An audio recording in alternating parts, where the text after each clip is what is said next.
Turn up. Let's go.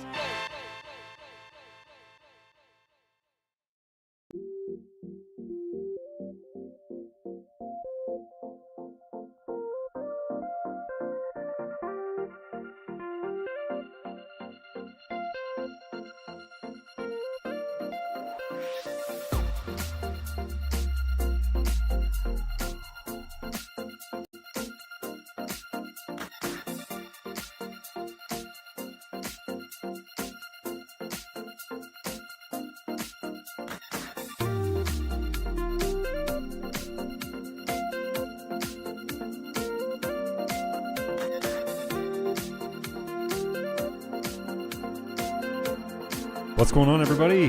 Hopefully you are doing well. Thank you so much for coming on by for the show. Really appreciate that.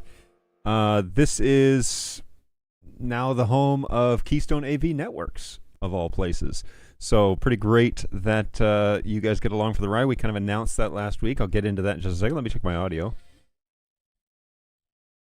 All right, awesome. I can hear myself.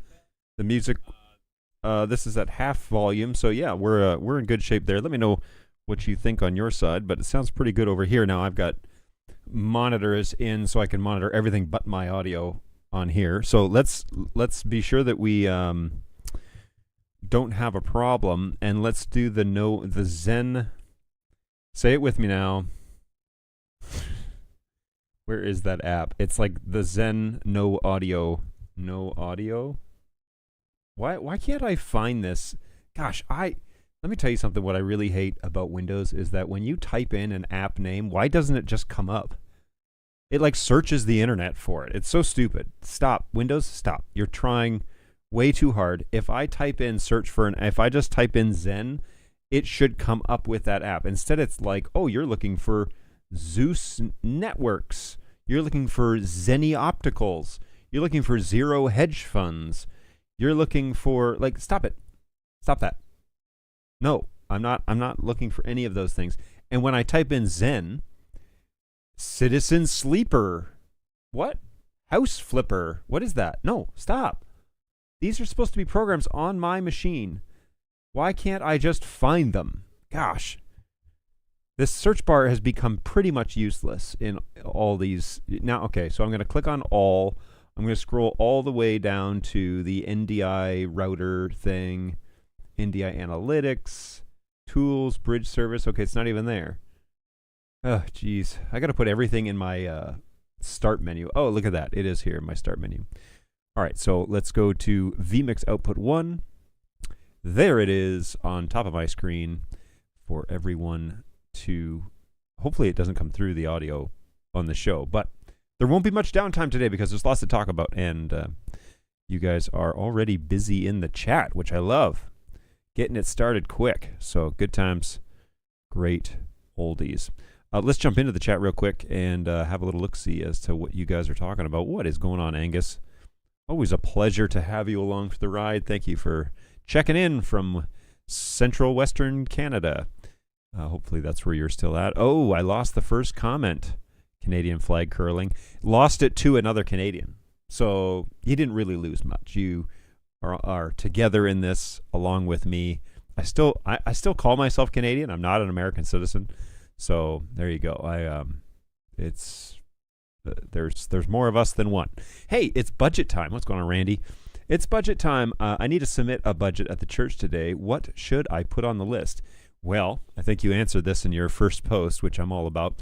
I'm going to get a 26 port M4250 so I can clean up and add capacity. Be careful with your wattage budget, right? Because there is a small version of that switch, and then there's a larger version. So I think you know which one I would go for. I have the. I think I've got the 26 port because we've got Dante and NDI and data all running across that, which is plugged into a 460X router, Netgear router. And it all works really well. Once you get them all talking together, it's kind of as clumsy as the Unify adopting system.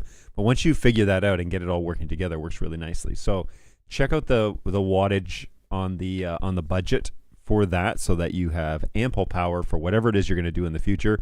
strongly recommend you find something with SFP plus. We bought the switch. It has SFP on it, and that's great. But we're upgrading to like really fast internet, business class. For now, we're starting at 1 gig up and down, but there's a good chance we're gonna step ahead in the next 2 years to 2.5 and more. So again, not that it's necessary, but I don't want the choke points to be my infrastructure. I'd rather the choke points be our service or something like that, right? So think forward in that regard. If you can find one, find a flavor of that switch that has SFP plus on it. You're good to go. I know you may not need it right now, but you could be good to go in the near future. Because what's going to happen is you're going to fall in love. What do I say? Here's what I say. I always say what's going to happen is you're going to fall in love with it, and then you're going to want to do more with it, and then you're going to want to upgrade again. So yeah, check that out. Also having trouble with my Magewell NDI to SDI converter. Maybe I'll get a new one of those. That I can't speak too much on. We have a SDI to NDI converter from Magewell at the soundstage. I know, blasphemy. But I just wanted something that did one thing, and I'm sure that the other ones on the market are fine now. But when I was looking for one, I wanted to spend less than $500, and I wanted it to do one thing. And so it does the one thing. Actually, it does more than one thing, but it does the one thing extremely well, and it only does that. So what sort of problems are you having with the NDI to SDI converter? I have it the other way because we're coming out of our constellation, and we're sending it cam 1, I guess, or 4. I can't remember. Oh, we're sending it cam 4. So we're sending it cam 4, and we are using that to do a live blurred out background countdown before our services begin. So it's kind of a cool thing. I can show you that if anyone's interested in seeing that. Sean, what is happening? Good morning. Good to see you again. Hopefully you're doing well and things are going all right for you wherever you find yourself. All right, and of course Chad is here. Always a pleasure to see Chad. No one here but us chickens. And of all places, or of every places. So according to the internet, you can disable the dreadful web search with a registry edit. Oh, that's what I want to do. I want to poke around in the Windows registry because nothing bad could happen with that. I use registry keys and group policies to disable the Windows 11 spying crappiness. I can share my bundle of registry keys. Oh, sweet. Hey, sorry I missed last week's show. Super busy with work. I'll probably miss the next couple of weeks as well. Well, you'll just have to spend the time catching up when you're here. There's no hard feelings, my friend. I know people are busy, so all good, all good. Yes, I'm still over in Edmonton. Hey, we can share. Cool. Those registry edits, I'm sure that's what he's talking about. What's going on, Zach? Hey, good morning. It's been a long week. Only tech on site this week, so I've been working 12-hour shifts. Oh, my goodness. Keep finding downed gear on site. Ooh, long days. Those get old fast. I can agree with that. Thankfully, I don't have too many of those these days. But, here's the thing is I find I try really hard to operate at like 70, 80% all the time. And then when I got to turn it up to 11, I can, right? You don't want to do that. You don't want to get into a position where you're doing that all the time, obviously, because that's not healthy for anyone. But, yeah, if you got to turn up to 11, it's all good.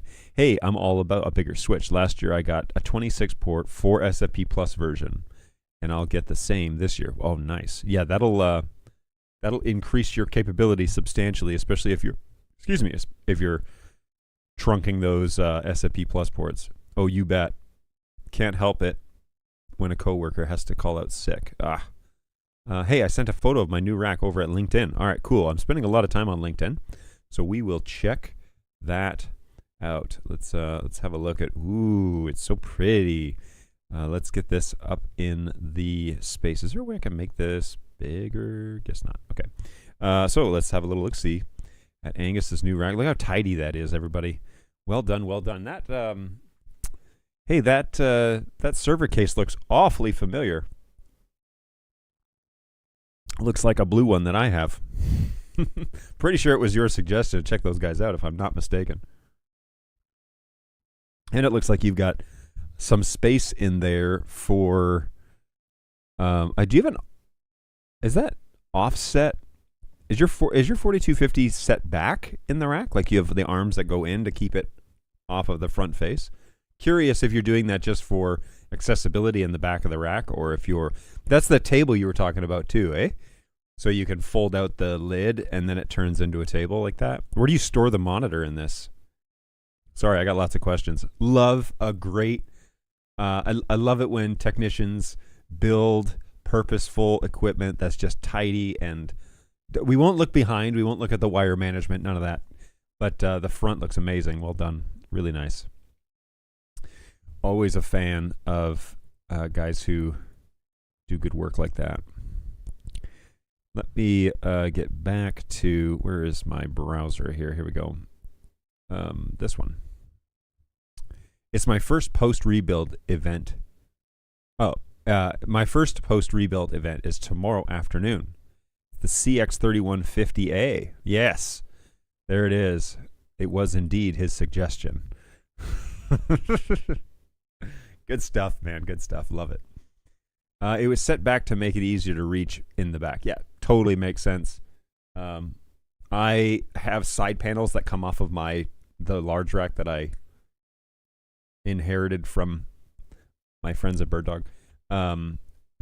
So the side panels come off and I can just reach in the side and do it. So I have all mine flush, but that's a good way to do it if you don't have that luxury. Yeah, that rack has 2 side tables. It's absolutely wonderful. That's so cool. That's a great way to do it. If you have so you have like a van, right, that you like roll this thing up into on ramps, and then so that means you're not lifting at all. So then you can go heavy. Hey, I found a line of hinged rack plates to cover my wiring in the back. It looks clean from both sides. So I've just ordered the Lilliput BM280 4KS. We'll have to Google that one. But for now, the little 22-inch monitor just rides inside the very top of the rack. It's not great, but it works. Well done. Ooh, nice. Yes. We have we have a screen that like we undo the front panel and then it slides out. I've shown it to you guys on the show before. It slides up. It's a 1U rack panel, and it's so nice because it all packs down into one freight case, and I can put it in a truck or in Patrick's car or something like that, and he can just roll with it. And then everything is there that we need, so then I can fly out to wherever he is and boot it up and check everything and make sure it's all working, and it usually works really well. So yeah, really cool. Really cool. Angus says, here, check this out. So here is his rig. That is that's a personal van. That's not a business class, but it is cool. Well, I guess it's not a personal van because you have like a cage in front. So it is probably your company van, but I like how you have the dog covers on the windows. Atta boy. Make sure that the freight cases don't break anything. That's pretty cool. Yeah, I do like that a lot. Well done. Hey, if you want to send me stuff, look me up on LinkedIn if you'd like, and while you're at it, follow my new company, Keystone AV Networks. I could show you what that looks like over on LinkedIn. Let me just jump over to that page and we can look at it together. If you haven't done anything, if you haven't already joined, then my page looks like this. So you can come over to Keystone AV Networks, follow me along, send me a message, whatever you want to do. Thank you to all of you who have already done so. I think we're at 99 followers. So after a week or maybe 2 weeks, 1 week, I can't remember how long it's been up. Look at that, 99 followers. Who will be 100? Somebody gets to be follower number 100. There's no prizes or there's no cake or anything, but it's still pretty fun that I have my little company up here. And we'll talk about what that is in just a minute. So let's this chat is jumping today, guys, so well done. By the way, you'll notice on my screen that I'm giving you the RTA on the X32 for this microphone in particular. And I saw on Office Hours Global, there was a guy that had like a a dB meter in his background on his shelf, and I always thought that was so stinking cool that you could see the show output, being piped out there. And I just think it's fun. I just think it's a fun thing to see, and so there you go. I don't know if it's a nerdy, enjoyable thing for you to watch, but there is one. That's the RTA for this microphone. And I got something else to tell you about microphones. Hopefully I get to all this stuff. I should really write it all down because I'm definitely going to forget. That is the nature of my brain. Hey, well, I'm off to build a conference room, 75-inch with Hudley L1 cam, a Dell Tiny, and stem mic speaker setup. Very cool. That sounds like fun. Take pictures and send them to me over on LinkedIn. I'd love to see some of that. Pen Lcom R1272 3UK. All right, now we need to start Googling stuff because you're just giving me models and numbers of things. Where to get the rack with side tables in Canada? What's it called? Randy, it's off of Amazon. The rack is a Soundtown STMR 14UWT2. There you go. It's actually a Ram CV, same platform as the Caravan, but it has no rear seats whatsoever. Oh, that's cool. Well, then at least you get the van gas mileage and not the like a Ford Transit or something. Shure stem table mic. Very cool. I have seen those. They're pretty neat.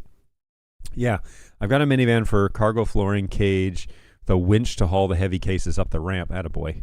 That's the way it's done. Randy says, Scamazon. Well, not everybody's a fan of Scamazon. Angus, it's still better than the rack that I currently have. Pro X makes similar racks as well. That's what we're here for, folks. We're here to share information. And, yeah, it's all good. It's all good. Doesn't matter too much if refresh. Uh-oh, somebody followed? There it is. 100 followers, y'all. Right there. Boom. And that means that's probably Zach, right? Well done, Zach. Well done. Appreciate that. So it's been 1 week with 100 followers. So if I could just keep that momentum, I won't. But if I could keep that momentum, that'd be amazing. So thank you. Always appreciate that. Thanks for pushing us into triple digits. Well, now this is a huge step up from what I was using before. A Rock and Roller R6 cart with a couple of Gator cases and 2 Pelican cases strapped on top of it, or strapped to it. I think I got the 100. Yes, I think you did. Well done. Have a good one, Zach. Hey, it worked great, but it had a lot of setup and teardown, and this will be much quicker. Sorry, I'll put that back up. This one will be much quicker. Dude, anything to make setup and take down real fast. I actually found that when I took my Blackmagic rig that I had designed here on the show, if you go back in the live shows, you'll see that build.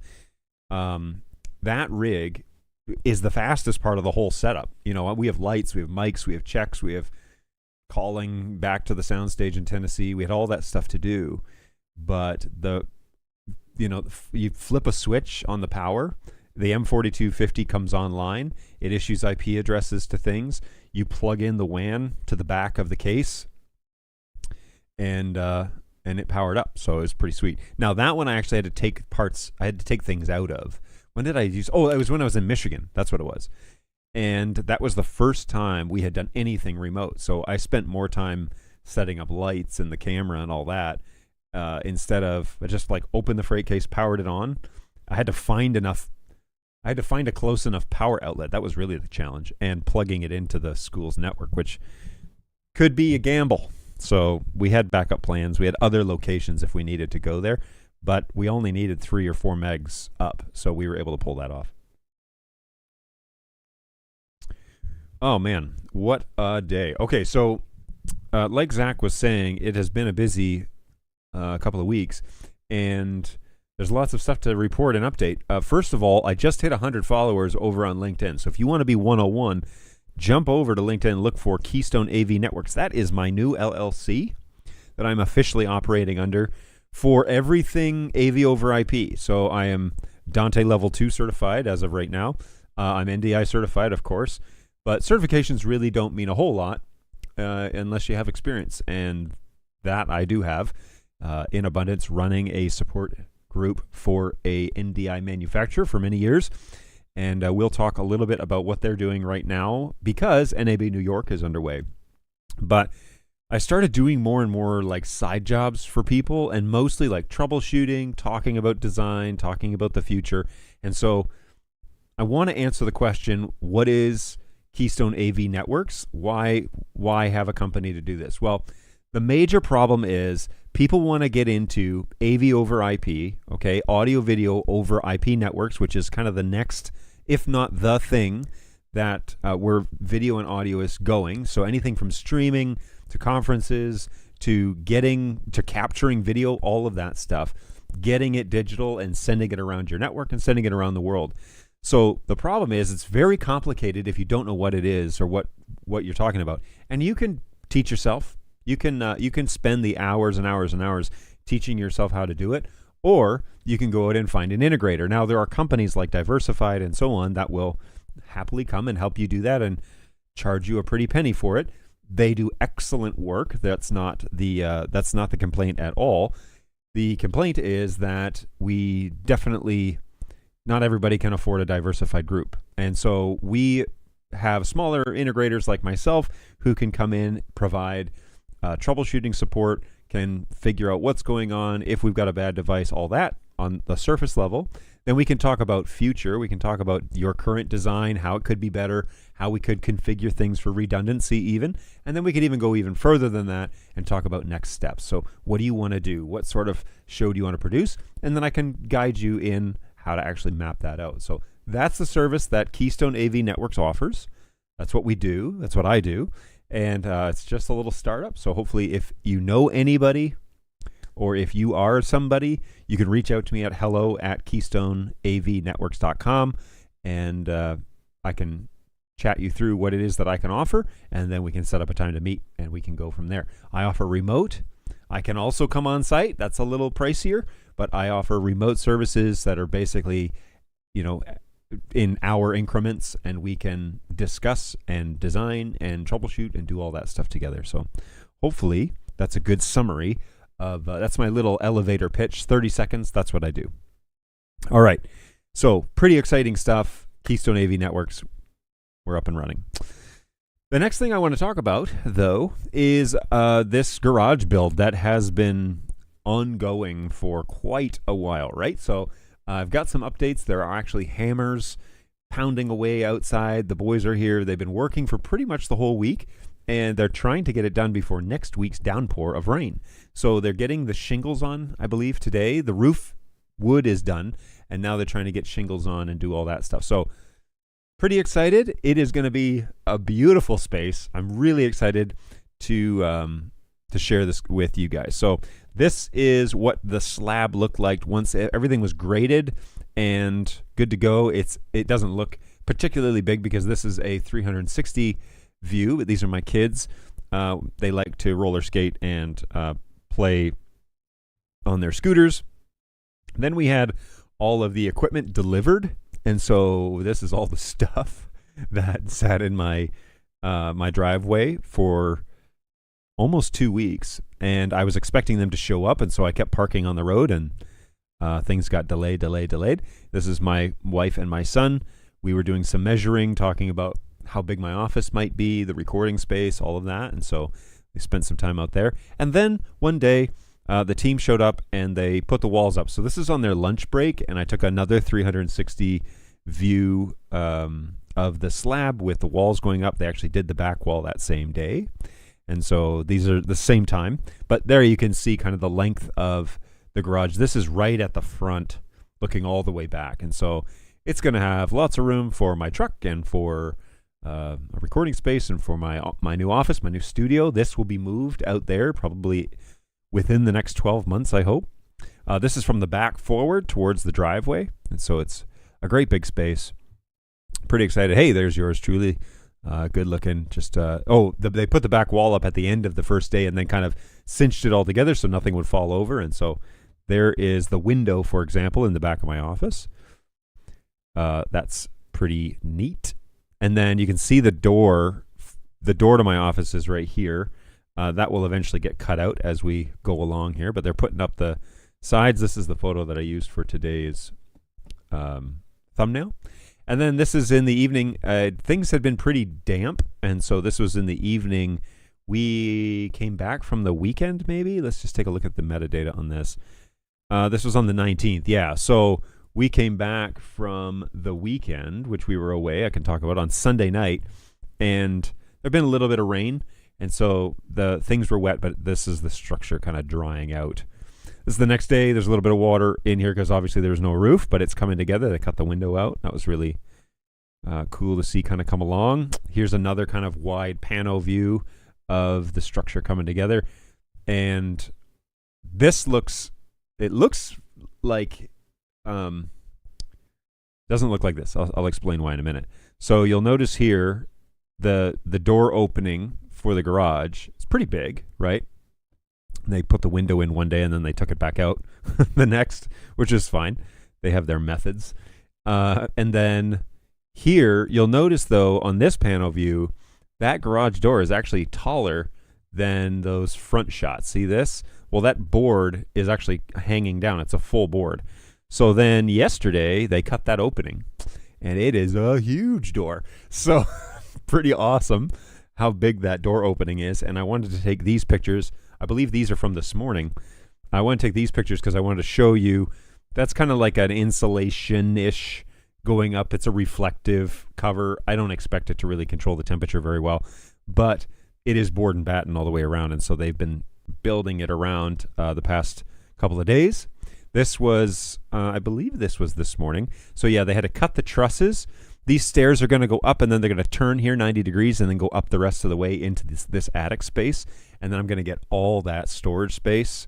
And so that's amazing. I love that. And here we are. I believe this may be one of the last pictures. This is today. Oh, yeah. This is looking in my office.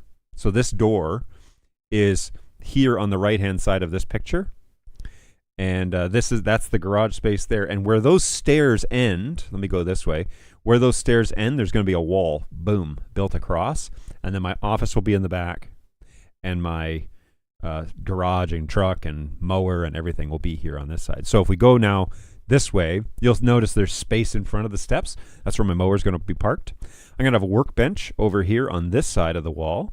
That office wall will be here, and that will be kind of the use of the space. And that is my last photo of the build so far. So the guys are out there working right now, and they're making lots of noise, and hopefully it'll come together today and tomorrow. They're expecting to kind of be done tomorrow, believe it or not, which is insane. So thank you, Angus. Congratulations, John. I appreciate that.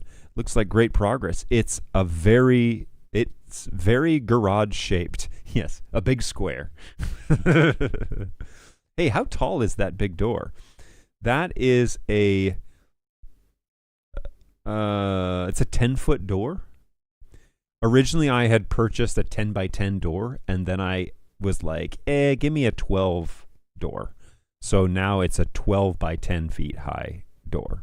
So I can go back here, take a look at that door opening again. Here. So yeah, it is a 12 feet across.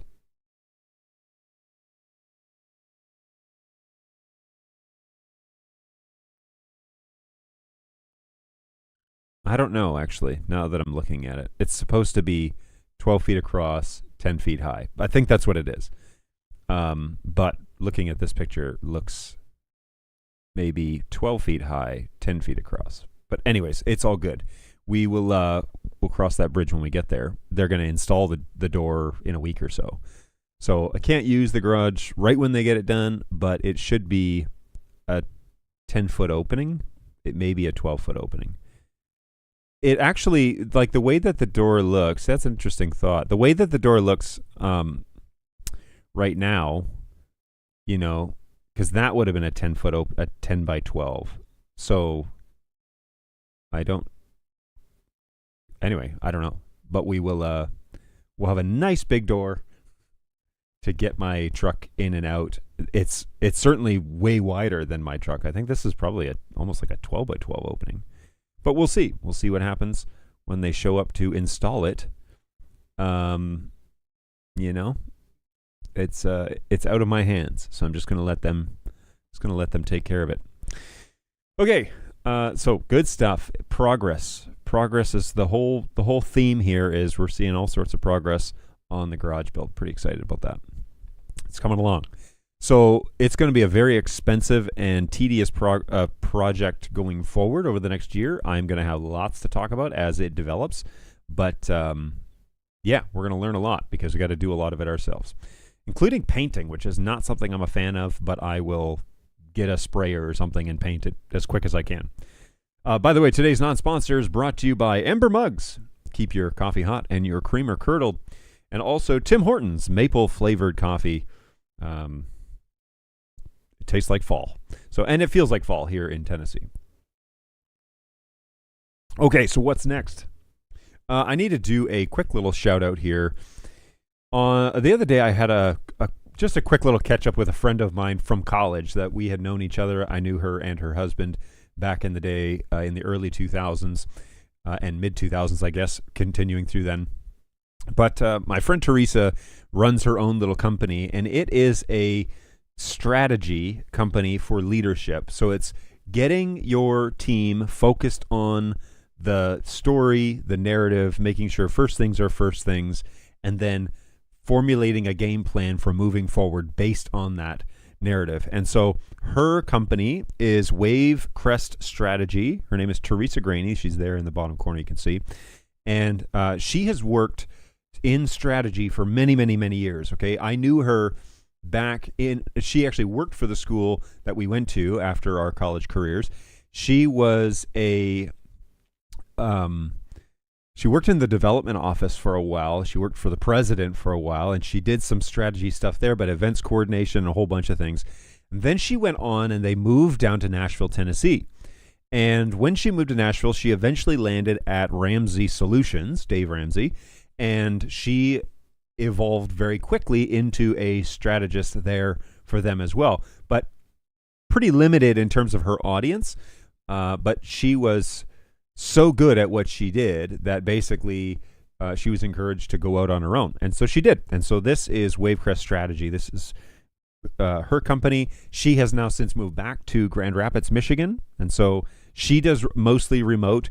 But if your company is looking for help with leadership, help with strategy, getting yourself focused, it's hard to admit that leadership needs help. But quite frankly, those who are willing to go out and find people to help them strategize usually become way better, way faster than relying on their pride to bring them through. So strongly recommend that if you or you know somebody who needs help with leading your company, especially as it's growing, if you feel like you've got too many irons in the fire, somebody like Teresa, and in particular, I would encourage you to reach out to her on LinkedIn to talk strategy and talk about, hey, we would like to talk next steps. She could definitely help you. So I'm not being paid to talk about Teresa. I'm not being paid to talk about Wavecrest. I know her. I trust her. Had a quick little catch up with her because she wanted to know about Keystone and what I'm up to.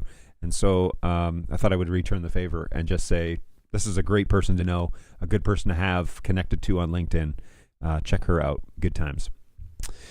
Okay, the next thing that we need to go down the road, and kind of the big thing that we want to talk about today, is NAB New York is underway. I think today's the last day, if I'm not mistaken.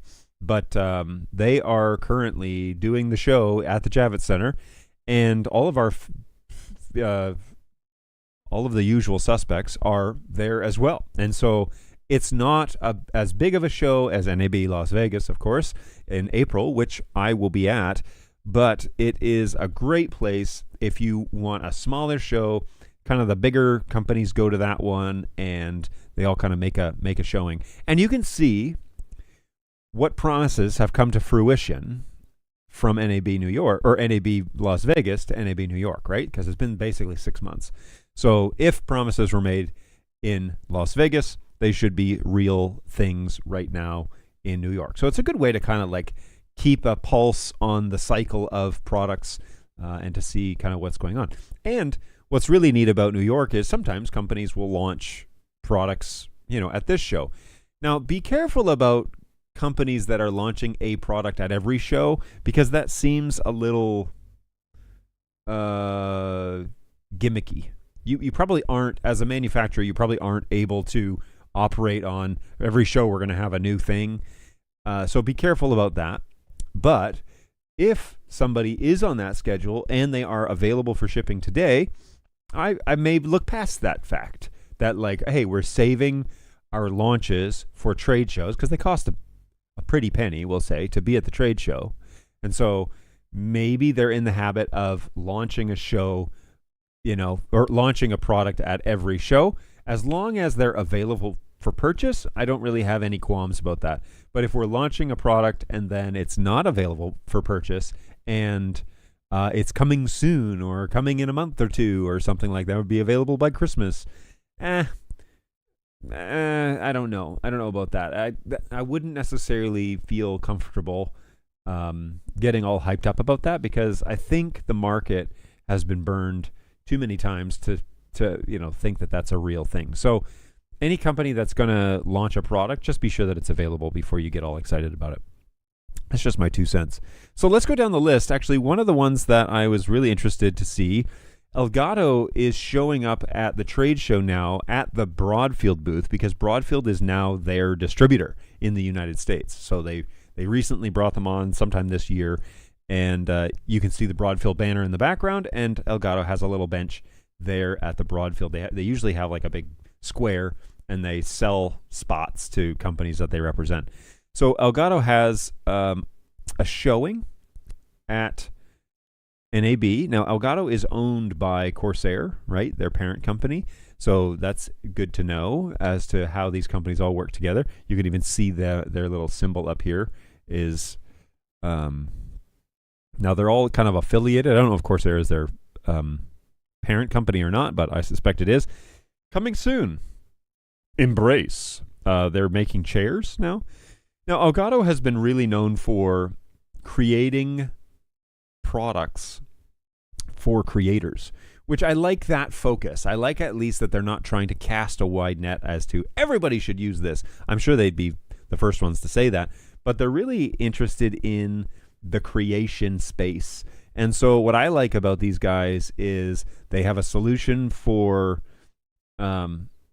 they kind of have like a small solution for anyone wanting to get into the game that doesn't necessarily cost an arm and a leg. So in particular, I really like their most recent announcement of Stream Deck modules and Stream Deck Network. So the modules have these I think you can pick between the scissor and the traditional, but this little 32-bit right here is $200, and you can 3D print a mount, or you can do whatever you want to do.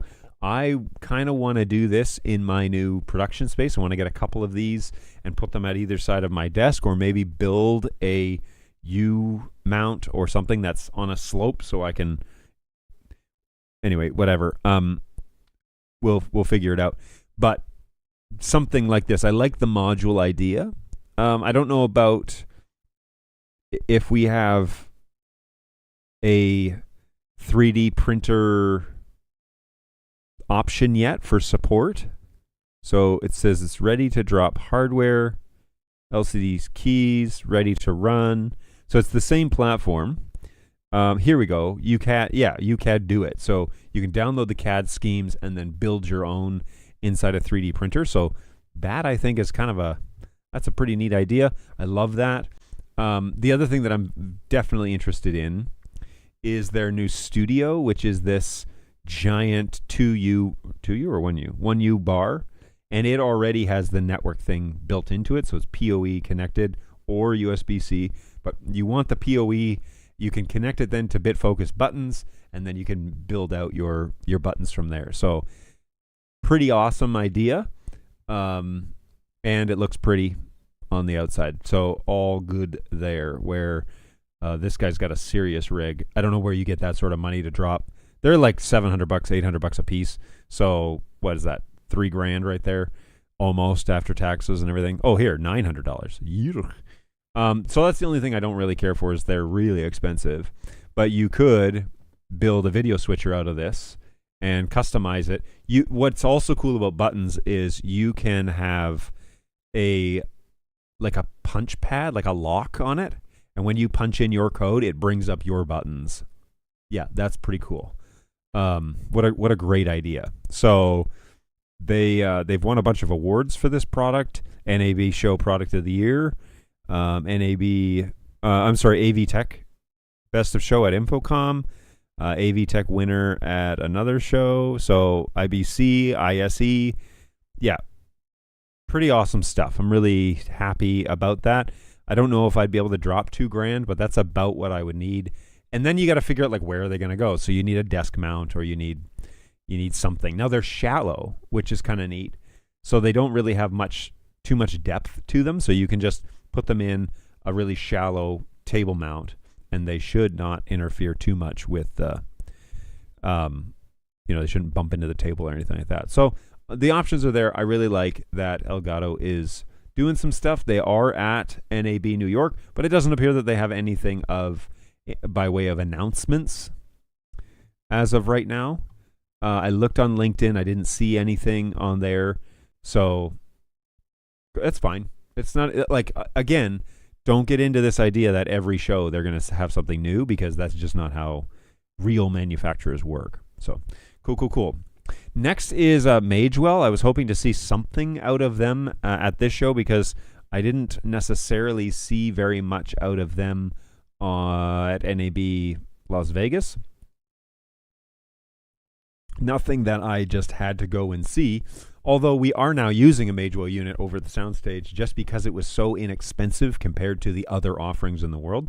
So there are some new things, I guess, that they have going on, featuring 24/7 the Monitor 2U is well suited for use case reliability. So this looks like it's a card system. Okay, cool. I can't imagine what that might cost. But then here are the Pro Convert for NDI units that the cards that you can buy for it. So they already have, a half a dozen here or more of different cards that you can buy to go into that chassis. So, as your fleet is expanding and you're moving over to an NDI world or whatever, something like that might be really beneficial. But again, here, see and touch. This is at upcoming trade shows, so this isn't even NAB New York. I thought maybe they'd be there. But, NAB New York right here.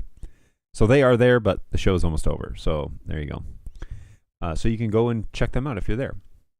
Okay, next, of course, is our friends over at BirdDog. Now, they have announced an X4E Ultra, which is the X4, which is the Wi-Fi battery version, but this is no Wi-Fi, no battery version. I saw the announcement for this, and I held off until this morning going to the website because I didn't want to be too shocked by any of the details.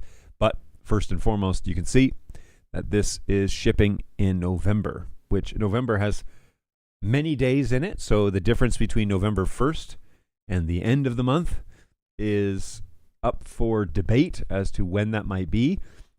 That it has 30 days in November, which means that technically this could launch in 6 weeks, which we all know the tongue-in-cheek joke about it'll be out in 6 weeks. So anyway, hopefully it's true. Again, announcements that were made at ISE back about 5 weeks ago, waiting to see if they're in stock. We can actually check that out and see if the 6-week deadline is real for BirdDog and with their new OEM and their new manufacturers.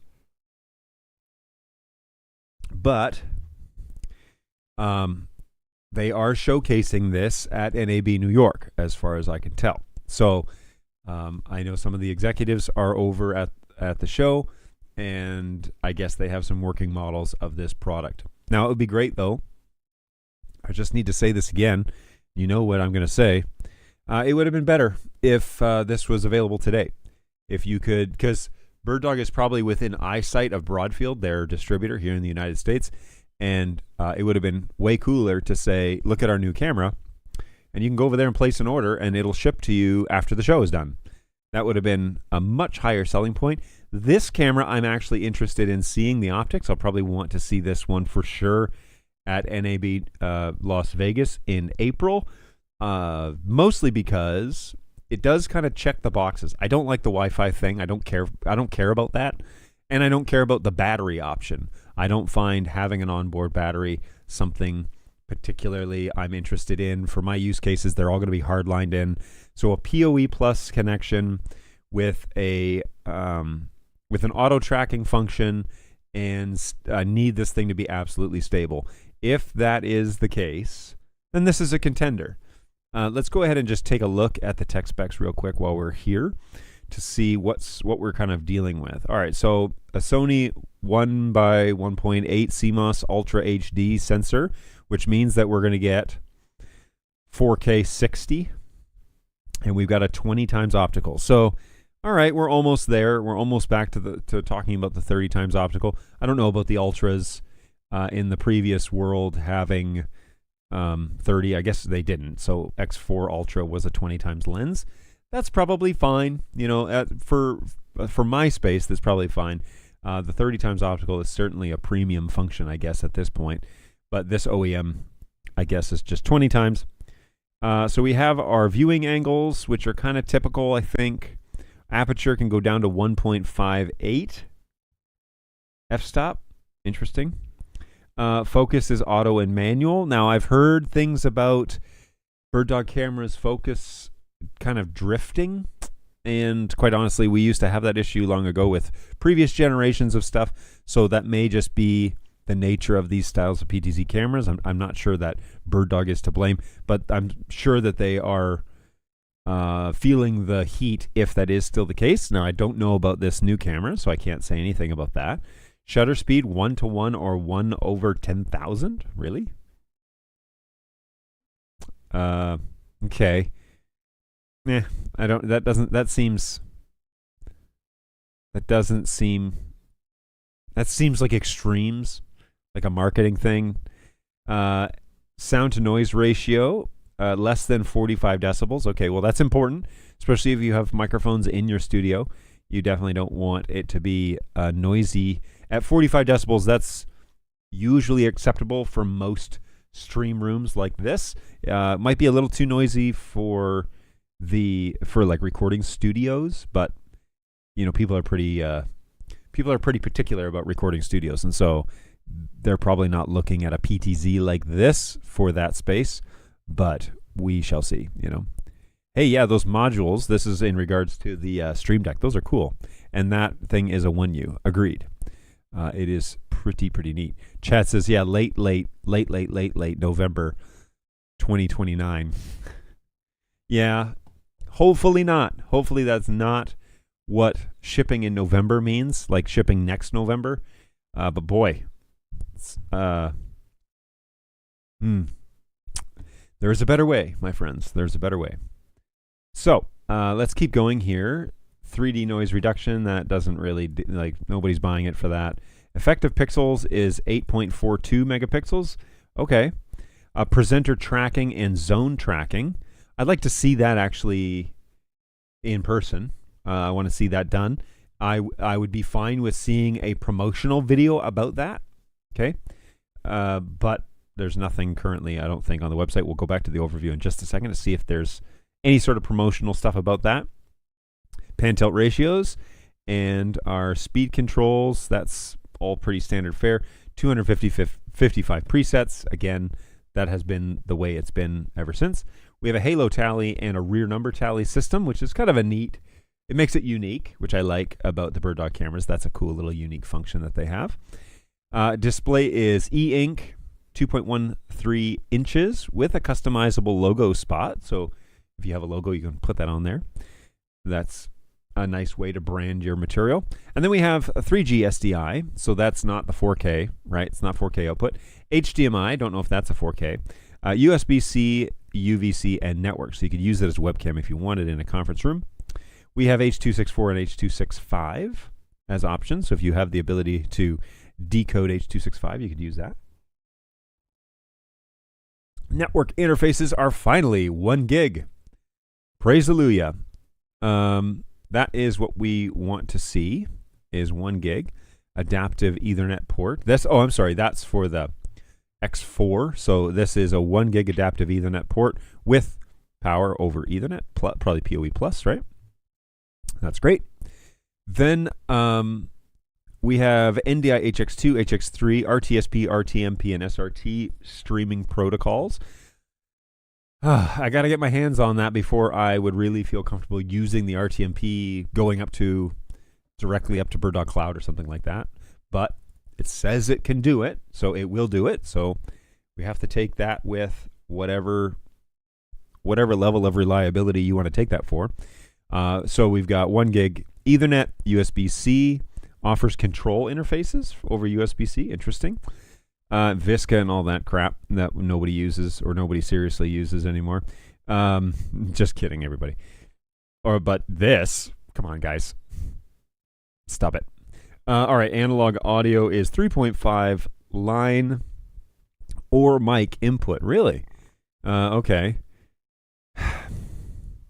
Something that Bird Dog taught me when I was running support there is really, and actually it reinforced it for me. You know what I'm going to say, right? You have the big three, and sometimes four, but the big three is video, audio, and presentation. And you don't really ever want to combine those things unless you absolutely have to. So say here's a good use case for this. Video and audio combined into an NDI stream that's being converted into SRT and coming back to my soundstage. That's when I want to marry the audio to the video. But if I'm in my soundstage, that is not really a selling feature for me, because analog audio, I want to bring that audio in from my speaker's microphone, my Keynote's microphone, and I want to bring that back at the highest quality I can. It's going to come into my soundboard. It's going to then get routed either via Dante, or it's going to get routed into some sort of SDI conversion, so perhaps directly into my Constellation, and then get married there and synced up there. Instead of adding microphones to, even if I was going to do ambient microphones, right? So I'm going to put a shotgun mic, I'm going to put the NTG2 next to the PTZ. Even if I'm doing that, I'm probably going to run another XLR cord with phantom power on it, because I don't really want to simplify and bring in the audio with the video. I want to bring all those things in individually and then combine them in ways, layer them in ways that I want to control them. And that would give you far better control, especially if you're recording all independent tracks and you're recording independent video or ISO recording everything. Don't marry them together.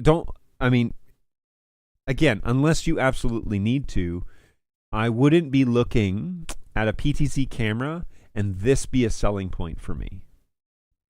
All right? Mostly because I'm trying to get away with something that I probably should figure out a better solution. If I'm using audio in a recording situation, I should probably get that audio back in its entirety right to wherever I'm mixing things, vMix, OBS, whatever it is I'm using, Constellation, Blackmagic devices, whatever, instead of trying to get away with, I don't want to run an extra cable, and I don't want to have audio interfaces, and so I'm trying to marry it to the NDI signal and bring it back. Because if that craps out, something's wrong with it, you're screwed, At least if you run a separate audio, a way to capture audio separately using that equipment, then the likelihood that it's going to crap out in a way that it can while turning it into ones and zeros like this, again, buy something that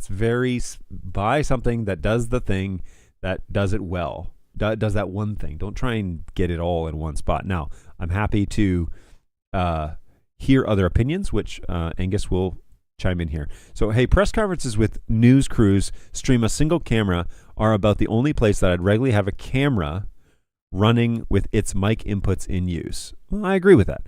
Onboard mic inputs for cameras need to be XLR with phantom power for shotgun mics and others. Yes, I agree that if you're going to have microphone inputs, they probably need to have phantom power, which you can do with PoE+. And they also need to have XLR inputs, because that's what most serious broadcast microphones are.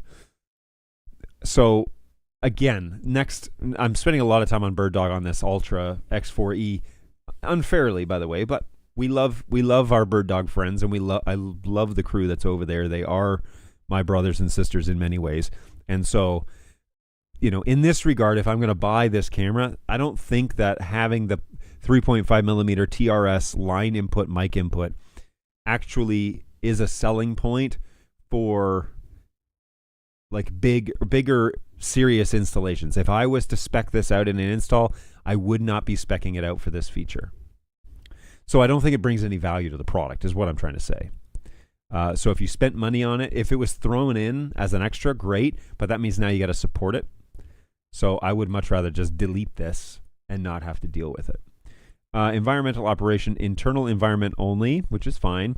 You can power this thing over PoE plus or 12 volt DC. Camera input current is 5 amps. Battery capacity is none. No battery in this one. Operating at from 0 to 40 degrees Celsius, not Fahrenheit. And they are Australian after all. And working humidity 20 to 80%. So that's cool. Everything else is just how heavy is it? Its net weight is 2.19 kilograms. And the running price is $200 cheaper than the Wi-Fi version. So you're giving up the battery and the Wi-Fi for $200, basically. Is it worth it? Honestly, I would need to see the image. I would need to see some real-world tests, some coloration testing, to see if it's actually worth it in that way. Because $2,000 is $2,000, and you can actually buy a lot with $2,000 these days. You can buy a pretty high-powered camera and put a $400 Magewell NDI converter on it if that's all you really need it for. So I would love to see something. Did you really have this camera in this cathedral? Like, come on, guys. But where's the video showing? Where's the video showing the video? Like, I want to see it. It's hard to know. Just, it's very pretty. It's compact and it looks great.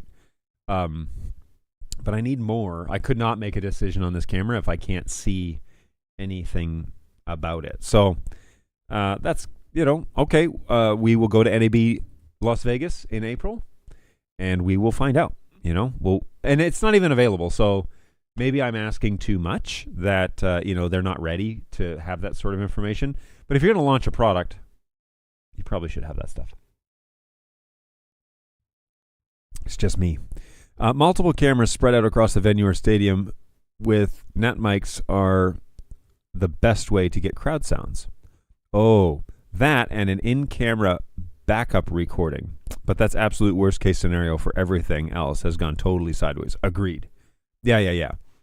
Always good to have multiple recordings of the same audio, whether you double a microphone or whatever. We record like 3 different ways our audio. So it comes into the ISO, it records onto the video file, the final video file, and it records onto a separate audio track. And then when I'm in the field, I have a separate audio recording on camera as well. So even if the internet craps out, even if whatever, we could record and still be good to go. So yeah, Bird Dog did have an XLR input on one of the models of their camera, but that was in dark times. What camera was that? I thought it was on one of the more recent ones. The XL Ultra? Like, it was like the big boy, right? Yeah, here, check that out. So the XL Ultra has XLR inputs on it. I think, honestly, I'm just going to put this out there, and if anybody's watching, here's what I believe is true. Balanced XLR with phantom power. Here's the deal. Let's do away with gimmicky audio. Let's just go with balanced XLR with phantom power. Let's just do that. Just put that in every camera going forward. Like, if we're a serious broadcast company, every camera going forward, just balanced audio with phantom power. If you do that, now we're seriously talking about, okay, I could hook up a shotgun microphone to it and it be a serious microphone to consider. So anyway, the XL Ultra has that. It comes with a price, though. It's not $2,000. It's $7,000. So Yowzas. Now, the sensor is huge on this thing. Again, a camera that I need to see. I need to physically see this image to know why $7,000 is a real price and not, not something less expensive.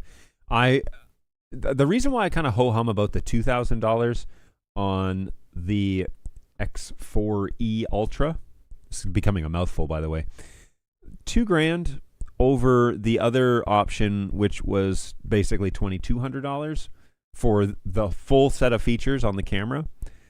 I don't know if $200 is enough for me to like when you're up to $2,000. What's $200 more? Like, it's not a huge deal. So that's 10%. It's a 10% increase. So I would prefer there to be a more cost savings to giving up features, having more of a cost savings, so that this is a no-brainer for me. Because if it was $1,600, that's very persuasive. That price over the X4 Ultra being $2,200. If it was $1,600, $1,599, yeah, I'd actually probably buy two of these. But it's $2,000. Oh, well, I've got two cameras that I want to sell right now, and I would sell those two and put that money towards one of these, and okay, that'd be fine. But I could come up with $3,000 or $3,200 probably, and if I could get two cameras for that price, especially these cameras, that would be interesting. So, hey, I totally agree. Unbalanced audio is rarely worth all the effort. It's true. And I like the fact that it is offered. There's certainly enough real estate on the back of this camera to put one XLR jack on the back, right? But it depends on the board configuration, and probably this OEM doesn't have that option. So I understand why. But if we're serious about it, we should probably be if we're serious about being broadcast cameras, then do that. Put that on there. But if we're not, then let's just say we're not. That's not what this camera's for. The hardest thing is to admit what your product is not, right? Same thing with my service, by the way. Like with Keystone AV Networks, it's hard to not say, I can do everything, because you want to be marketable to everybody. But quite frankly, my wheelhouse is NDI, Dante, and AV Networks. So Netgear, some of the Unify stuff. And then if we got to go, like, not Cisco, but if we got to go just regular switch, then we go regular switch. But that's really my specialty. That's what I've been doing all these years, and I think I'm pretty good at it. So my customers are pretty happy with the results that I give them, and then offering them a map forward. Hey, think about these things for the future. If you want this to be easier, if you want this to be more redundant, if you want this to be quicker, faster, more agile, if you want to be able to set up faster, we can talk about all that stuff. I've had enough exposure in the industry to know kind of how to do that. Oh my word. Speaking of a brother from another age, I won't say mother, but speaking of, Mr. Jake Feynman has made an appearance. What is going on, Jake? Oh my goodness. It is good to hear from you, my friend. Long time. Thank you so much for stopping by. Man, I hope you're doing well. It has been a while. We need to probably have a call and do a little catch up, see what it is you're up to. Last I heard, New York was in the mix, and you were busy, and I saw photos online of things. I won't get into details, but hey, it looks like. And then I haven't heard from you in a while, so I suspect you've been very busy, because otherwise you'd have time on your hands. So always good to have you along for the ride. It is always good to see you too, my friend. All right. So the last thing that I wanted to, feel free to continue. So happy to see that you're live on air. Oh, thank you. Yes, I've been doing this kind of slowly ever since my departure, and it is something that I enjoy doing, and I've got a good group of guys that check in every once in a while. So fun to talk, fun to chat. He says, yes, I am back in New York City. Excellent. Well done. That would be a busy place to live. It's a little crazy as far as I can tell. But hey, whatever suits you. We have a lot to catch up on. That is for sure. All right, so maybe we should plan a show or something, or just a phone call if you'd rather. But happy to have you, Jake. So I'm running like full on vMix. Jake was one of those guys that when I was poo-pooing vMix all those years ago, he was saying, should give it a chance. And then Tom St. Clair came around and was like, nah, like vMix will do all this stuff that you're asking for. And so then I tried vMix, and then Jake came around and was like, what gives? I told you to do this so long ago. And then you listen to that guy and you don't listen to me. And then I said, oh, well, I started realizing I'd do all this stuff. And he was like, I was telling you that. So he was the prophet giving the prophetic vMix conversations long ago, back when we were both working for our company Bird Dog. But yeah, Jake is busy doing all sorts of stuff. So we should definitely have a call, whether you want to do it here on the show or you want to just find a time to have a chat. All good. Okay, so of course I'd come on the show. I would love to. Excellent. Let's set that up. I will I'll reach out to you over on like LinkedIn or something. We can set up a time to do that. And I need to get a recent headshot of you, and then I'll put it up, and the guys will know that you're coming. So the last thing I want to talk about is Telscript, because I love Telscript. I fell in love with them when I was at Bird Dog because they sent me an NDI teleprompter, and it worked amazingly well. Well, I'm in the market for another one. I need one for what it is that I do now, and so I was looking to see if they had announced anything. They are at NAB New York, and they're doing some cool stuff. But I don't think they have any announcements as of right now. This is one of those companies that is NDI certified right away. So if you have an NDI teleprompter, then you don't need to run heavy Ethernet, you don't need to run heavy HDMI or SDI cables to your teleprompter.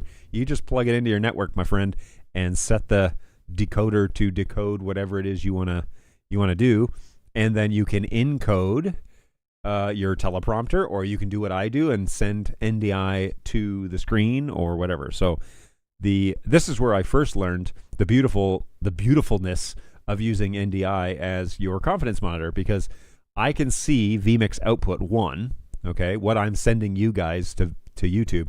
I can see it on my screen. And so when I do these transitions, I appear on screen. Well, I have taught myself over the years how to position myself on the screen and where my microphone needs to be.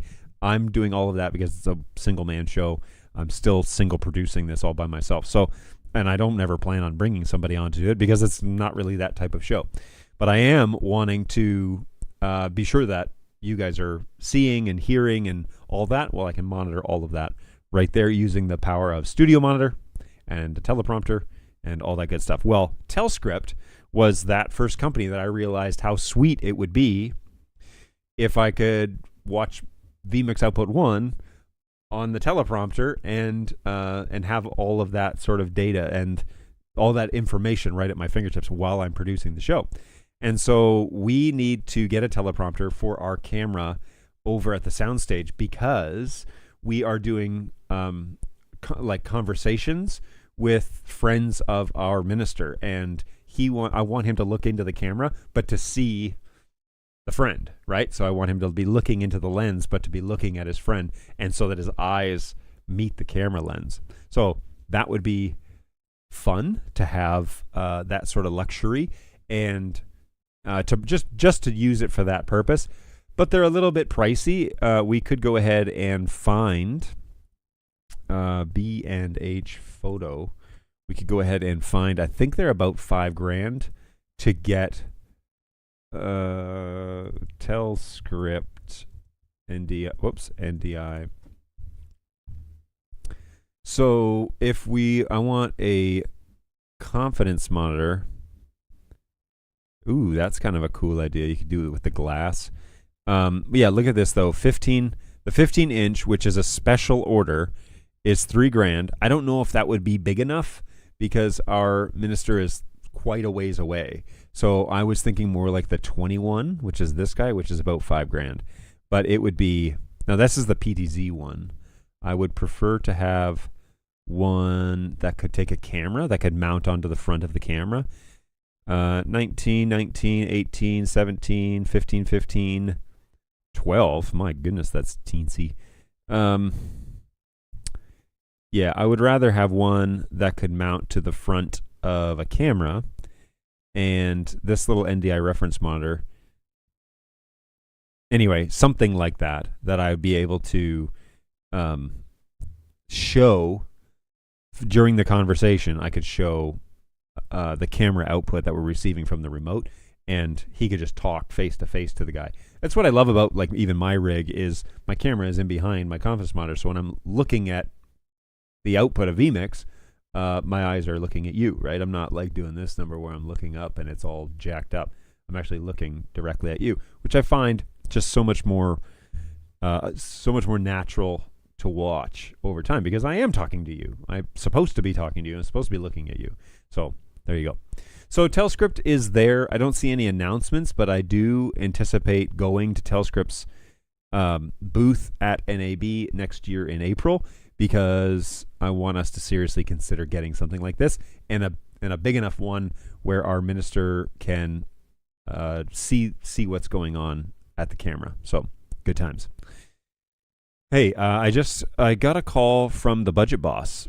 I had to dip out for an hour. So what did I miss? We're just going over the things at NAB New York that we are noticing, the companies that are there at the Javits Center. So we're just kind of going through some of these. And I went on a bit of a rant about the brand new announced X4E Ultra, sometime shipping in late November. Hopefully like the 1st of November, which would be just a couple of weeks. That would be an impressive launch. If it's like November 30th,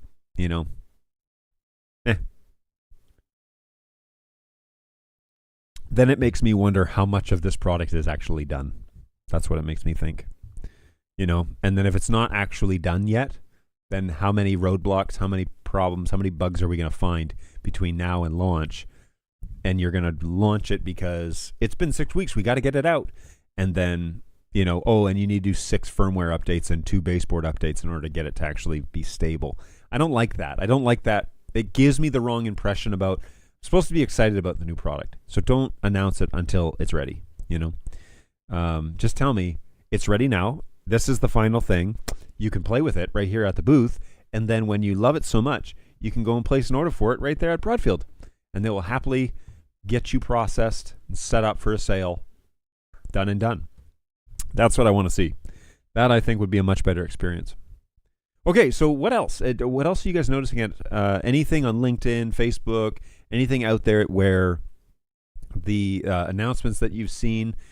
We talked about Elgato, we talked about Telscript, we talked about BirdDog, and we talked about Magewell. Those are the 4 that I was kind of watching this week to see if anything came about. BirdDog, I think, is the only one that announced something. It's not ready yet, so that's a bummer.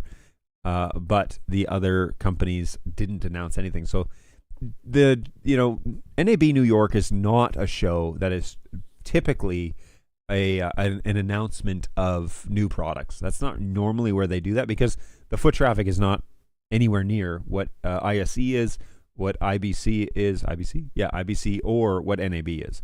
So there's still IBC in February and then NAB in April. Those shows are coming, and that's usually when people hold back, manufacturers hold back, and then announce and launch products there. So with any luck, by the way, did Insta360 go there? Let me pull up Insta360. Are they on LinkedIn? They are on LinkedIn. Oh, that's interesting. I don't think I followed them. Insta360, they posted something a day ago. All right, let's just look at their posts then. See the posts. We are thrilled that Insta360 is partnered with blah, blah, blah, blah, blah, the organization responsible for promoting one of the most important touristic yada, yada, yada. That's a... Okay, Packlight Shoot 8K on October 28th. All right, so we have a video that maybe I can share the audio from the computer and we can watch it together. Okay, so here we go. Ready? Oh, it's a very fast video. Okay, here we go. Whoops. I meant to hit go and it...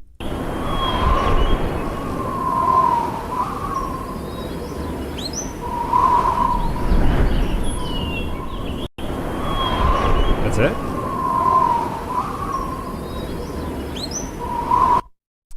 Okay, well, incredible week here. Let me just go ahead and mute my computer audio again. All right, so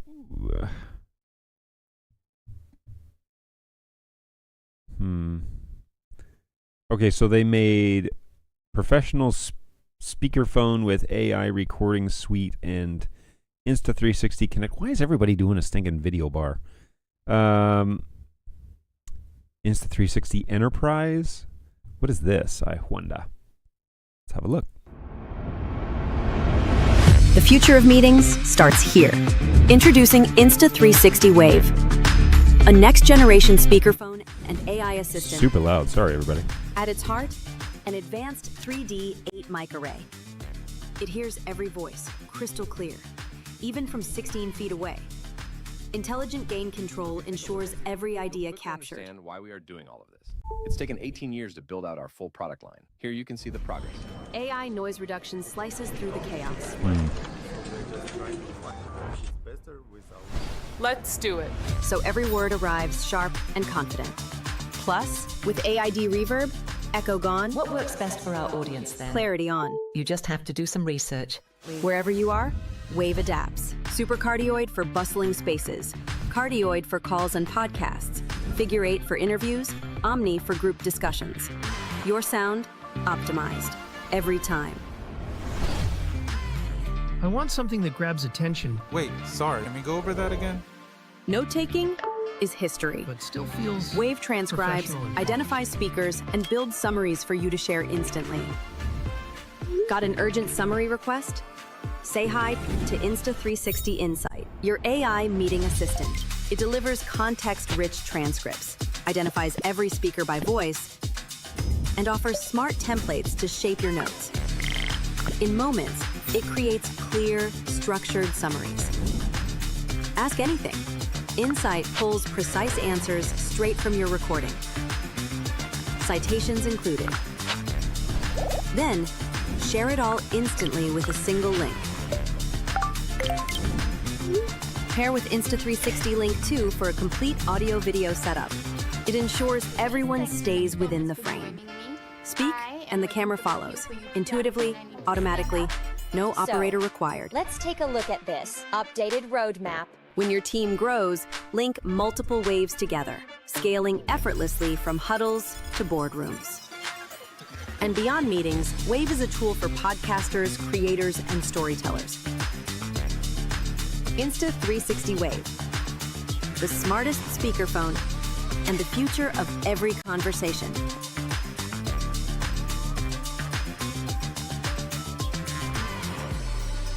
Interesting.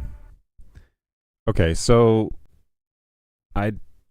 that was more fun than whatever they had, what their most recent announcement. So they may not even be there, because normally they post things like, hey, if they're at a convention, unless this is a different convention. So yeah, it doesn't look like Insta360's there. They'll probably be at NAB, but who knows? All right, let's go back here real quick and just catch up here. So, the lovely X4E, looking forward to getting to check that out. I just heard about SalaryWorks. Anyone heard of them? I can't find user reviews, which is very sus. Hey, a budget boss reminds me of a low-cost middle manager. My budget boss is the big boss, not middle manager. Like a budget car is a cheap car. Ah, yes, I see. No, this was the boss, who is also the boss of the budget, evidently. Ooh, that was something of a video. Oh, thank you. Yeah, a little too loud. Sorry about that. My bad. Insta360 is trying to bring 360 video to conference rooms. Did they lose their target demographic? I'll be honest with you. They kind of lost me. I was in the market a little while ago because I have a virtual headset. I'm in the market for a new 360 camera because I have as you all know, I have an Evo, and an Evo is translated into very old 360 180 camera. But the beautiful thing with Evo was that it did both. And so when I bought it, it was expensive, I felt. But it does both 360 and 180 video, and then I could take it on my cruises or I could take it on my family trips, and we could relive some of those hikes and walks and experiences that we had, as long as I remembered to take video. Well, it worked pretty well, to be honest with you. Like it struggled at times. It struggles in low light, and the stitching line is pretty rough for the first go. And then after I bought it, about a year later, they discontinued it. And so I thought, all right, we got the next gen coming out. Well, they never came out with anything that was equivalent to the Evo, the the 180 3D or the 360 2D look. They never really did anything with that. But instead, they came out with the 1-inch lens, which was a big hit with people who were doing 3D. 360. I won't back up one more time. Really big with real estate agents who were doing home walkthroughs, 360-degree home walkthroughs. And I really liked kind of the 1-inch lens. It had great low light performance and was very interested in it. I just didn't have the $799 that it needed to buy it. So then they came out with the X3, and I thought, meh, it's just, I think I like the 1-inch better. And then they came out with the X4, and I thought, okay, the X4, right? Insta360 X4? Is it X4, X5? What's the latest? So the X5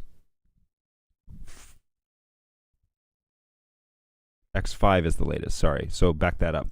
So they came out with the X4, and then they came out with the X5. Well, the X5 had a really cool design, but it was much better when you went to run low light video, because the sensors were able to keep up, and the actual people, the 360 guys that I trust, were pretty happy with the low light performance of the X5. So then I thought, okay, well, if the 1-inch doesn't get launched at NAB 2025, then I'll seriously consider a 360 X5. I went to their booth and I said, okay, what's going on with the 1-inch, and why didn't you guys ever do anything with the Evo idea, the flip out? Because the flip out allows you to have 180 3D, which is a really cool feature of VR. And they didn't have anything to say about that. They just wanted to put swag in my hands, and I didn't want that stuff. I don't want to carry stuff around at a show, all right? Sorry, but I don't. They're like trying to get pamphlets and catalogs and all that crap in my hands. I was like, no thanks. So then I talked to a guy. I've already told this story. I talked to a guy and said, what is going on with the 1-inch?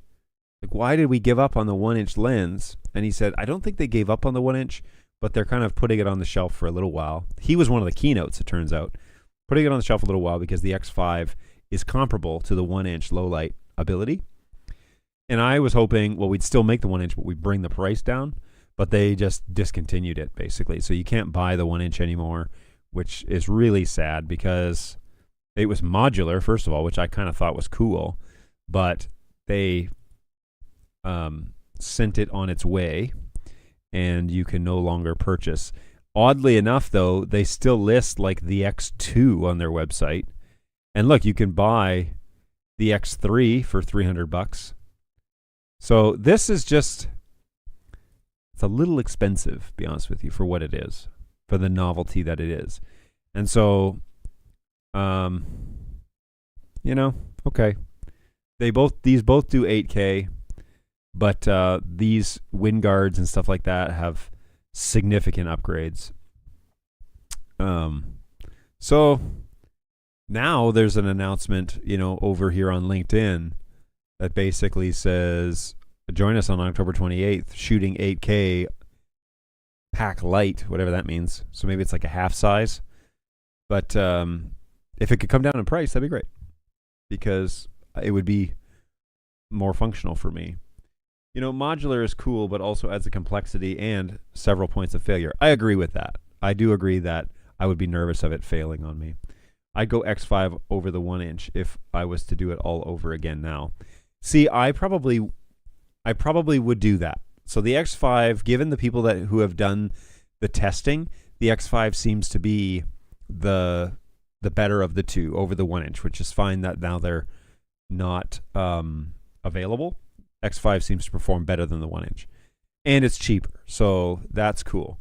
But for the amount of 360 video I shoot, and perhaps it's because the Evo was kind of a challenge to get going and functioning and video recording and all that, like it just took a while. Instead of that, I'd like it to just be super simple where power it on, take a picture, take a video, be real quick. And as I understand it, the X5 is really fast. So there's that. All right, so we have made it to the end. It is 11:30. I'm probably about to witness the construction crew run off to get lunch, and when they do that, I will head out there and snap some more pictures of their progress. Hopefully, they have got the roof on, although they have not taken the shingles out of the packages because I think they're the wrong color shingles. So the guy might be bringing shingles. Here he comes now in his vehicle. Oh, no, that's not him. Okay, that's somebody else.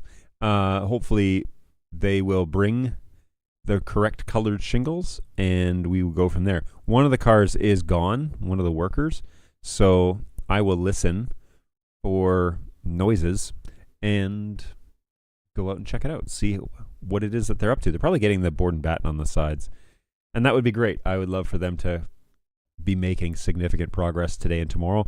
He told me we're hoping to be done today, like Thursday. He told me this yesterday. We're hoping to be done tomorrow, but there might be guys out here on Friday, which is fine. As long as they clean up, that would be good. But here is my house. Here is the construction site. It's not pointed at the garage, but here's all their tools. They got their sawhorses up and everything, so they have been busy. Okay, so hopefully that has been a very information-packed show. Great to hear from you guys today. Great to see you, Jake. We should connect over online and get chatting. That would be awesome. In the meantime, if you haven't done so, please go over to LinkedIn and check out my new company, Keystone AV Networks.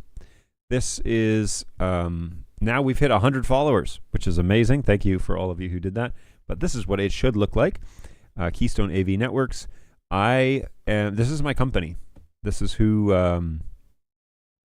this is what I do on my off hours. And here's that 30-second sales pitch one more time.